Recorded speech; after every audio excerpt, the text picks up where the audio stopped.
সকালে উঠেই ভাবলাম হেলদি লাইফস্টাইল শুরু করব। তারপর মনে পড়লো ব্যাংক ব্যালেন্স বলেও তো একটা জিনিস আছে নাকি। এই যে অ্যাভোকাডো, এখনকার দিনে এটা একটা ফল নয়, এটা একটা স্ট্যাটাস সিম্বল। আগে মানুষ বলতো ওর কাছে আইফোন আছে, আর এখন বলে ওরা ব্রেকফাস্টে অ্যাভোকাডো খায়। আর সোশ্যাল মিডিয়া খুললেই avocado toast for glowing skin, avocado sandwich for clean eating, avocado for inner piece. আরে ভাই, অ্যাভোকাডো খেলে কি এলআইসির পলিসিও ফ্রি আসে নাকি?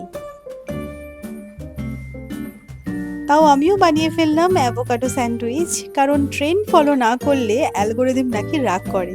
কিন্তু অনেস্টলি বলছি, আমার বানানো এগ মেয়ো স্যান্ডউইচটাও মন্দ নয়।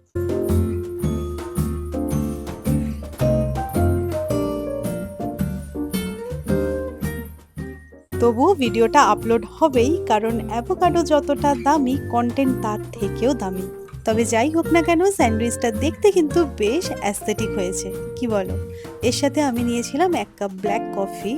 এখন তো সামার ভ্যাকেশন স্টার্ট হয়ে গেছে, সকালবেলা ওই স্কুলে পাঠানোর রাশ নেই, তাই সকালটা একটু স্লোভাবেই স্টার্ট হচ্ছে এখন।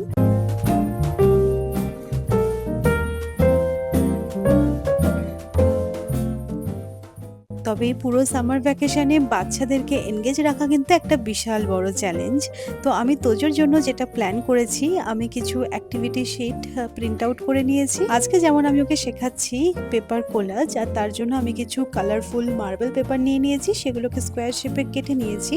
আর ওকে বলছি ও সেই কালারগুলোকে এই আইসক্রিমে স্টিক করছে। তো এভাবেই একটু এনগেজ রাখার চেষ্টা। হোপফুলি তোমাদের সাথেও একটু আইডিয়া আমি শেয়ার করতে পারলাম। তোমরা কিভাবে বাচ্চাদেরকে এনগেজ রাখছো আমার সাথে অবশ্যই কমেন্টে শেয়ার করো। আর সত্যি বলছি, যা গরম পড়েছে, তোজোর বানানো এই কালারফুল আইসক্রিমটা দেখে আমার কিন্তু আইসক্রিম খেতে ইচ্ছা করছে।